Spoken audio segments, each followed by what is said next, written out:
Last evening, I was watching a video in relation to Kashi.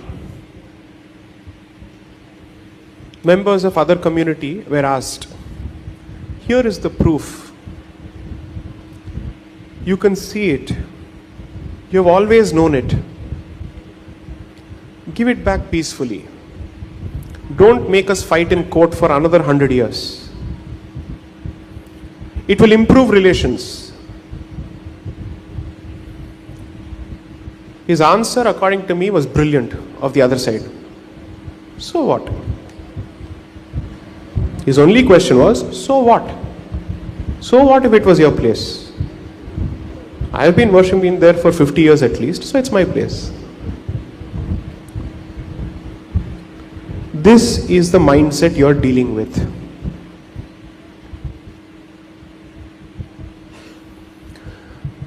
Okay, with the permission of the audience, please, with a show of hands, tell me, am I allowed to say something controversial?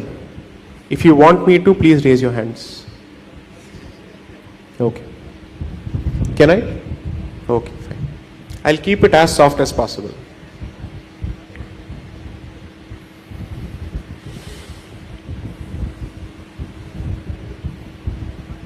Gomata is sacred.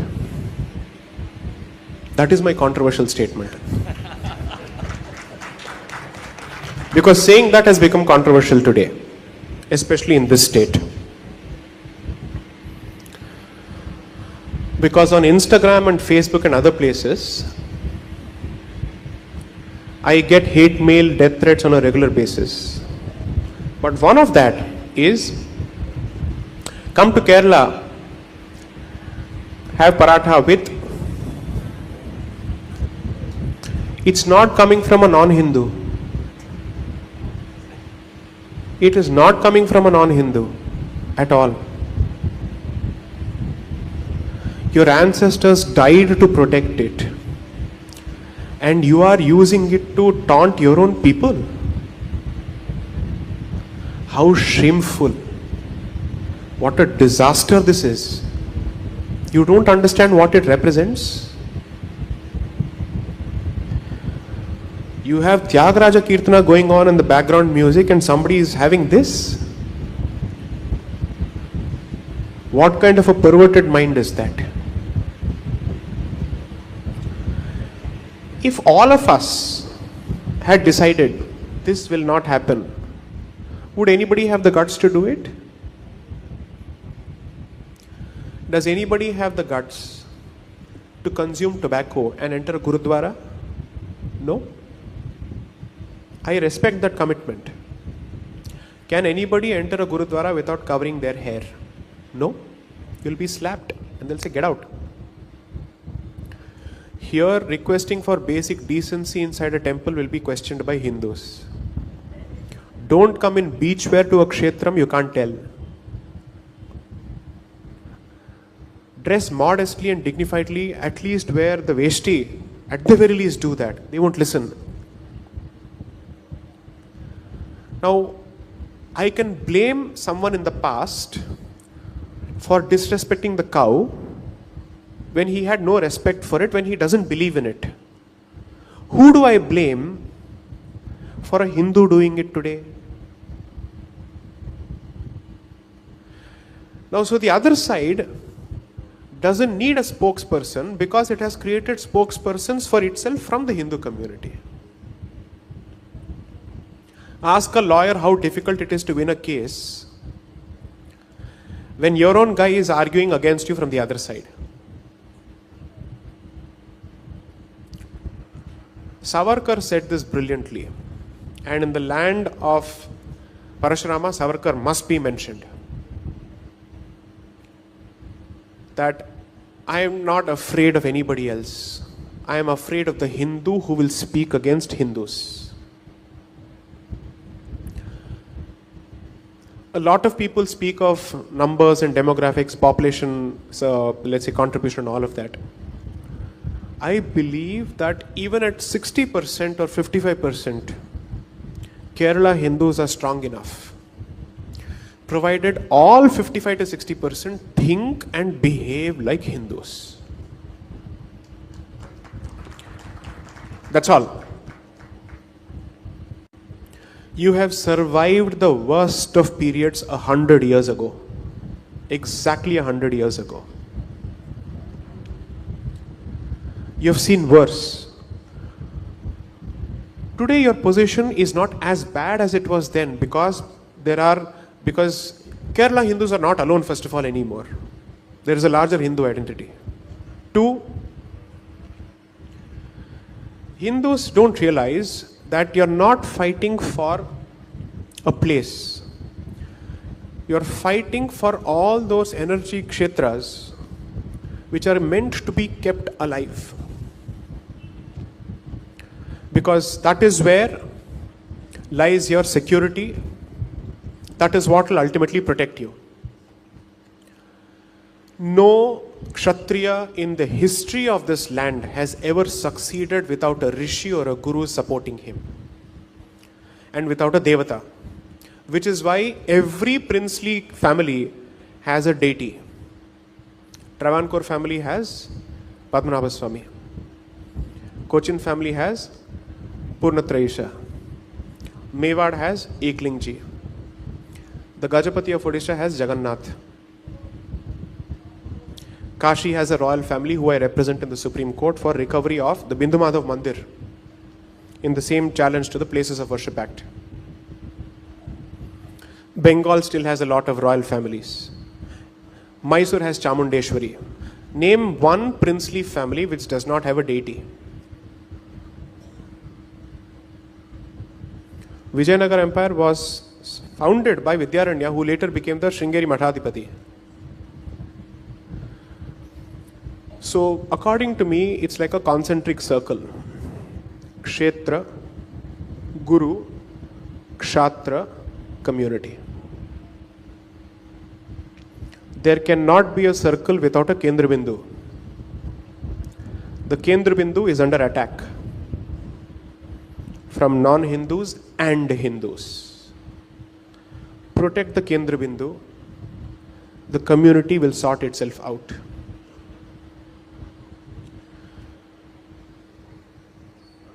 So in Tamil Nadu, when I was doing my engineering, until the age of 23, my Yajnapavit Sanskar hadn't happened yet. Fortunately so, otherwise they'd have pulled it off.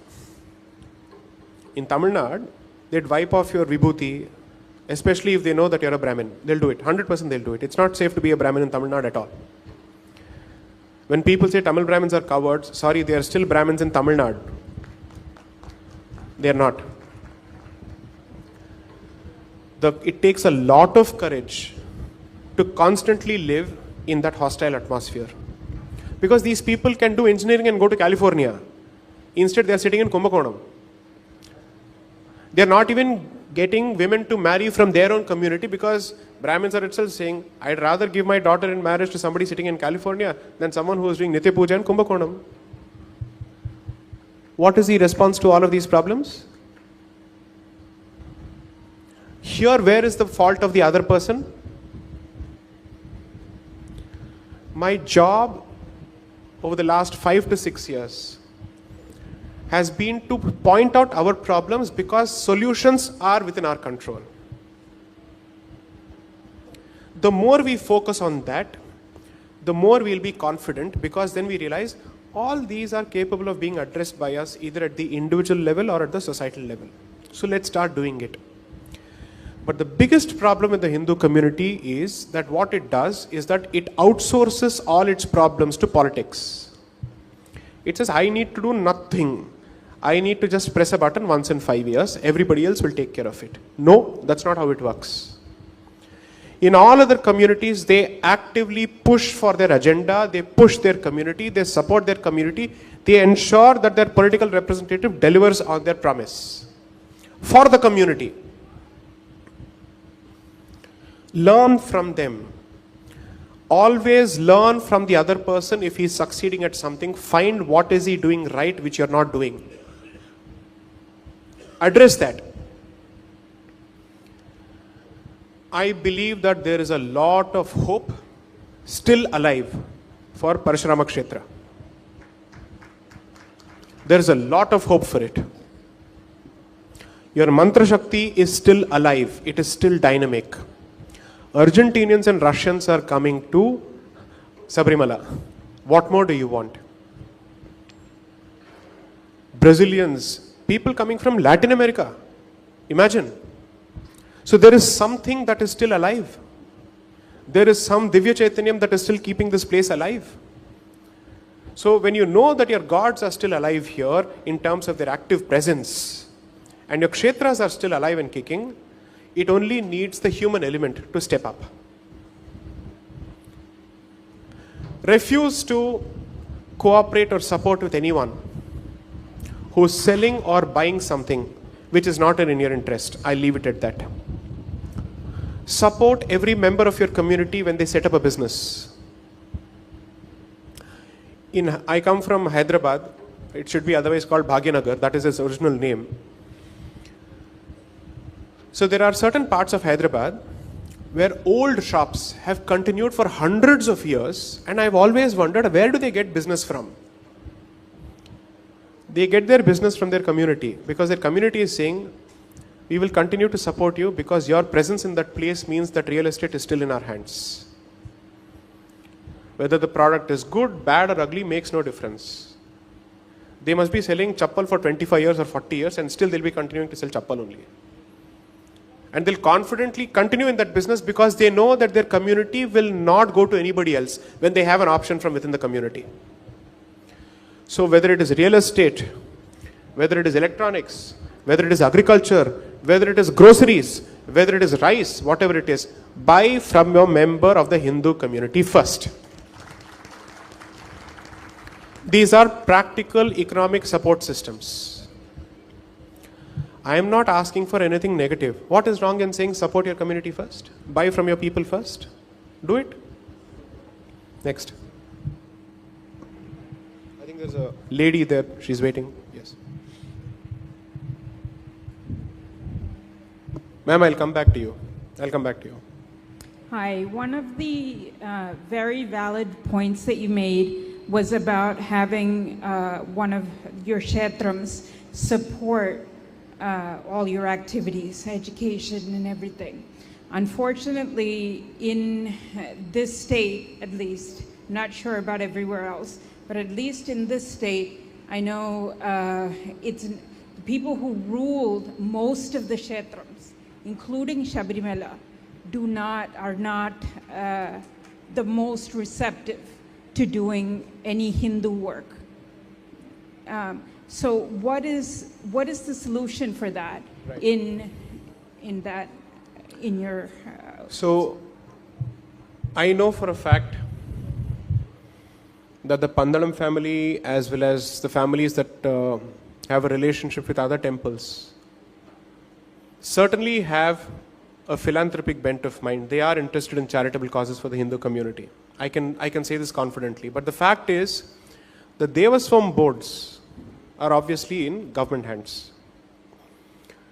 So there are a group of lawyers and activists who, over the last few years, have tried to reduce government control, who have tried to take back the community's resources so that it can be used for the community. This is happening in Karnataka, Telangana, Tamil Nadu, Kerala, and parts of Maharashtra across the board. Frankly speaking, the problem is capable of being addressed in a very simple fashion. I'm going to give a legal solution, so just hear me out for 2 minutes. Temples and charitable endowments come under entry 28 of the Constitution of the concurrent list. Concurrent list would mean those subjects over the center also has power and the state also has power. We have been asking the central government for a very long time now to pass a uniform legislation for temples across the country which reduces government control and gives back the resources to the Hindu community. That way, all of us will be saved the trouble of constantly going to court, challenging everything. Otherwise, as long as the litigation goes on, I will become more famous. But will it help the Hindu community? It won't. So that is one solution. The other thing is that when there is someone who's standing up to defend your interest, either in court or anywhere else, find a way to support them. I am not asking for financial support because I have done everything pro bono. From Sabarimala to Padmanabha Swami to Kashi, I have done everything pro bono. I need nothing from anyone. Because I am fairly successful as a commercial litigator. I use 10 to 15% of my time to support Hindu Dharma through my litigation. So I need nothing from anyone. But what about the activists who are fighting on the ground? Where are they getting the support? If someone is standing up to represent the Hindu cause, find a way to support them, whether they are doing this to protect your neighborhood or to protect your position in court. Support them in one way or the other. I know that this is not a direct answer to your question because the problem itself is indirect. It will take some time. For close to 120 years, ever since the first Board of Revenue was set up under the British government in the Madras Presidency, the British government took over Hindu temples saying, Brahmins are corrupt, temples are places of corruption, so the only way to address corruption is by the state taking over the temples. After independence, the Indian state has been saying the same thing. Brahmins are corrupt, temples are places of corruption, so we need to continue controlling the temples. There is no difference of opinion between the British man who did this and the Indian government that has been doing this on the subject. When the Travancore family created the Travancore Devaswam board, what was their intention? Not all temples have the same resources as the Padmanabha Swami temple. So there will be some kshetrams without money, where they can't do Trikala Puja. So those temples would have lands, but they would not know how to administer those lands and get revenue out of it. So a simple solution was worked out. Annual rent will be given to every temple under the Travancore Devaswam board in return for the land, and that money will be used for the maintenance of those temples. When Travancore and Cochin became one state after independence, and then it became Travancore, Cochin and Malabar, and then they became part of the Indian Union, that obligation was given to the Indian Union. So there is a specific article, you can Google this. I think it's Article 295A or Article 295, where money comes from the government to Kerala temples. If this is a secular government, how is this possible? It is happening only because it has taken the duty of the Maharaja of Travancore, saying, since you have merged with India, your obligations are now Indian obligations. You know what is the amount that is being given from the government in 2020s to Padmanabha Swami temple?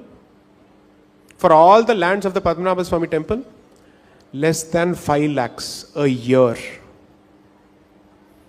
Are you telling me that the rent and the revenue from all the lands belonging to the Padmanabha Swami temple will yield only 5 lakhs as revenue per year? There is no inflation, there is no appreciation, there is no increase in the amount. All these issues are being fought before the Devaswam bench in the Kerala High Court. They've gone to the Supreme Court. People don't know it because those people are fighting like orphans without support from their community. If you start taking an interest in the affairs of your community, you will become aware of this. Name any other community which will suffer this kind of indignity. I think Swamiji is here. I'll just wait for some. Please come, Swamiji.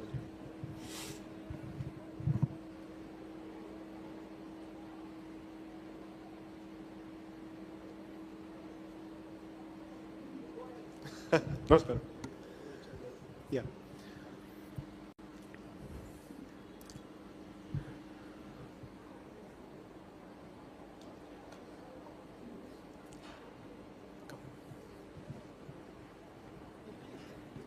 Please. No. Please welcome. Come sit.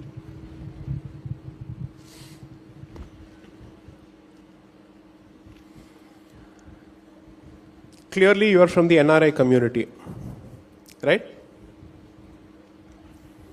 I would assume, therefore, that your ability to support such initiatives is better.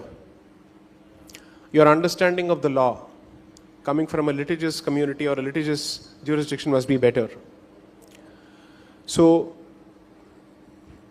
the time that people like me don't have, because we also have our professional commitments, we need to create more voices which can at least spread this information to the community. Assume for a moment that there is a temple whose lands are lost. Which Kerala Hindu knows, which Malayali Hindu knows that his temple lands are being lost or they are being encroached and that encroachment is being legalized? You won't know. How many RTIs have been filed asking a simple question: what is the revenue coming from the Sabarimala temple? What is the revenue coming from each of the temples under the Travancore Devaswam board? How is that money being spent? How much of that money is being spent on Hindus? How much of it is being spent on non-Hindus? How much of that money is being spent to support Hindu artists who are temple artists? To set up institutions for our, let's say, health and education? That's why I said in the answer to the previous question, being a conscious Hindu doesn't stop with voting for anyone. That is merely the first step. The next step is to actively take an interest in the affairs of your community. Temple trusts must be formed. Temple protection committees must be formed. That is the way you re-energize the community and start telling them, we will not be sleeping anymore. This Kumbhakarna slumber that we have been going on for centuries now has to end. That's the only way to address the problem. There is no easy solution that I can offer to this, because it's a lot of hard work, it's a lot of patience, and it's a lot of continuous activity.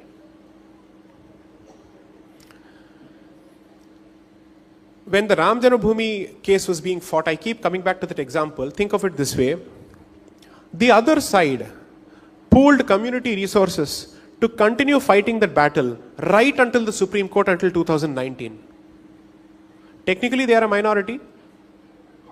They have done it. I appreciate that commitment. I may not agree with them, but I admire such commitment. And I genuinely wish we had the very same commitment and focus. So some of these problems require formation of groups, formation of teams with a very clear vision. I know for a fact that people like Sanku and others have been speaking about it. They've tried to address the problem, at least through their talks and even going to court. But I don't think they've got the support from the community as much that they deserve. So when we conduct these kind of events, my suggestion would be, and I think that is what has already happened, split this into two different parts. The first part of the event will be about the kshetra, will be about the institution. The second part of the event will be about the community. You have to address both. Once you start doing this, people will realize that they have a place where they can come and openly talk about these issues. Most people are scared to talk about it because they don't know who is listening. They don't know who will react how, who will put up a social media post, who will go and report somewhere. This is your safe place. Your question, ma'am. Can somebody hand over the mic to ma'am, please? I'll get the mic to you, just a second.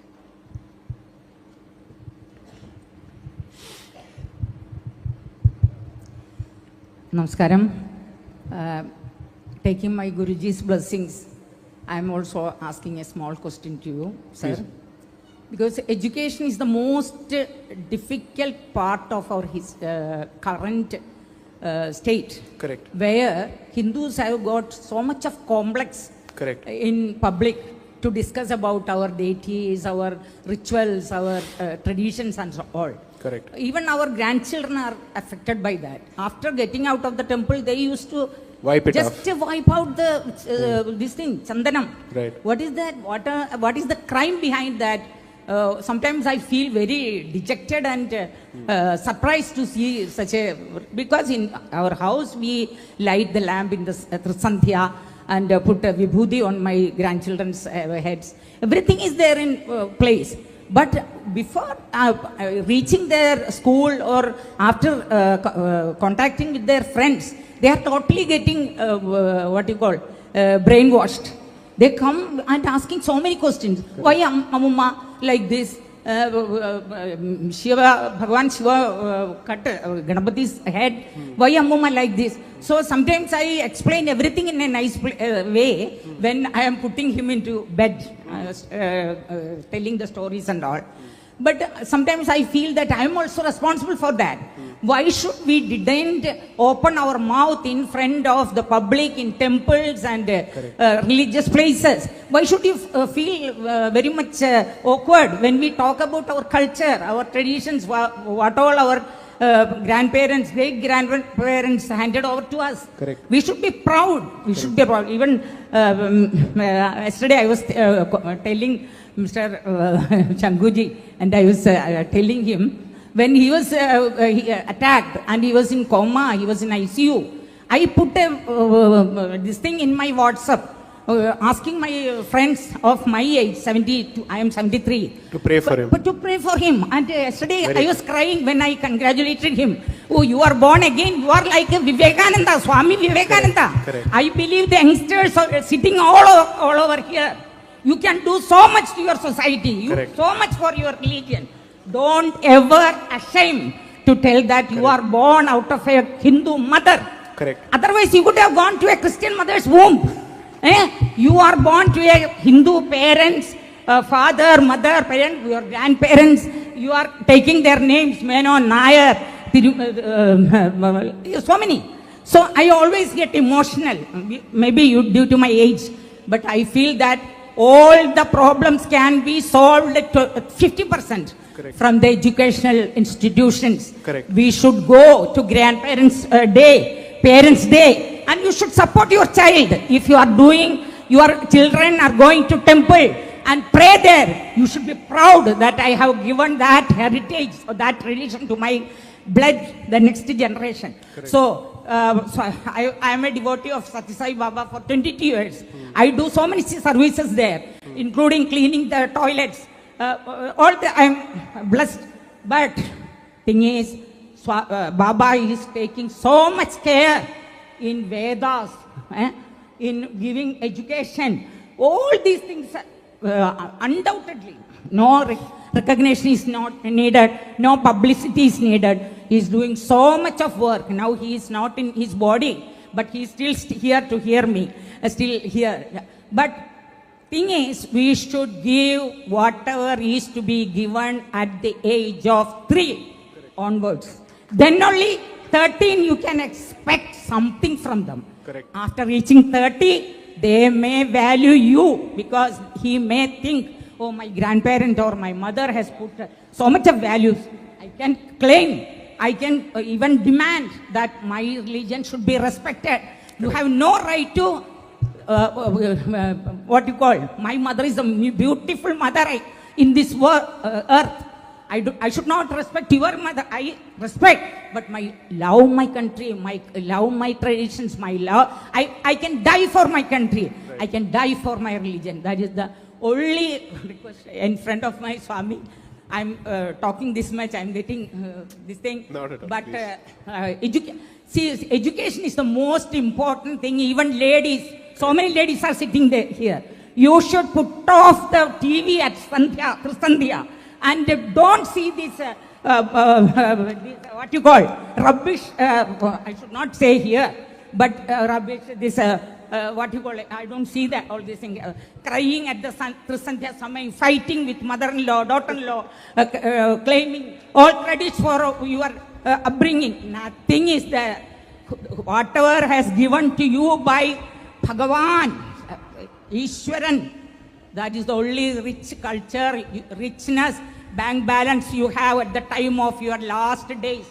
Because that time you will always remember, you will feel proud that I have given something to my generation, my grandchildren, my children. That's all, sir. And I always believe that religious studies should start at schools. Even other communities can give Sunday school, Saturday school. Why can't we give something to our children Saturdays and Sundays? But in that way, even retired teachers are here, retired ladies are there. They should give at least 1 or 2 hours on Sundays to bring 15 small kids and say stories of Prahlada, Dhruva, and all. Say they may get elevated, their doubts will be cleared. You don't believe, sir, one current discussion in a temple, one 10th class student, girl, who she was asked, who are the brothers of Lord Ram? She was telling 10th class student, Rama, Lakshmana, and Arjuna. I was just putting my head down. My God, what is I'm hearing? Who is responsible for this? We are responsible for that. So I am taking leave, sir. Don't think that I am talking so much. So thank you. Thank you. So I'll just thank you for everything that you've just said, because it makes it more relatable for people. How do you expect them to continue to respect their community and their faith when they go to non-Hindu schools? 8 hours a day they are going to spend there. Their teachers are constantly teaching them something else. I studied in a Christian school. And in that school, my first and my only visit to Sabarimala was when I was in the 9th standard, 1998. And I wore the black dress, there was no footwear, nothing and everything else.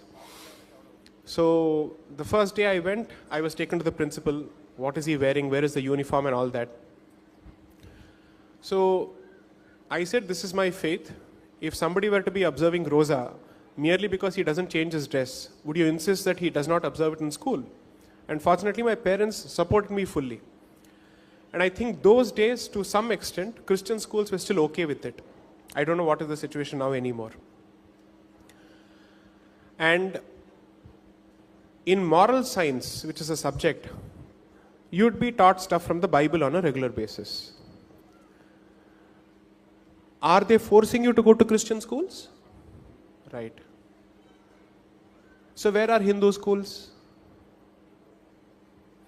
We are so concerned about education. We are so interested in education. Where is the actual investment in education? So the NRI community talks to me on a regular basis. And I tell them, don't talk to me because you won't like what I have to say. Because I will be very blunt, you won't like it at all. They said, no, we'll still listen to you. I said, okay, fine. I said, Indian parents send their children to Chinese schools and Japanese schools and Korean schools when they want Asian education. They are among the richest communities in America and they don't have Hindu schools to offer. Temples maintained by Hindus in America are not under state control, fortunately. So two things emerge. If NRI Hindus can maintain temples, Indian Hindus can also maintain their own temples. Point number one. Point number two, if temples are free in America, why haven't they used temples and institutions associated with the temples to establish schools? Who has stopped you? Every other child coming from a non-Hindu community is confident of its identity because its school education and what is being taught in the family are not fighting with each other. Whereas what you teach in the family is negated by what is taught in schools. And a child wants to be part of a group. That is its basic nature. It doesn't want to be alone in the playground. So this is what we call peer pressure. That's why they take up to all sorts of habits, because that is what is acceptable in the group. So for them, religion and culture, two don't matter when it comes to acceptance in those groups.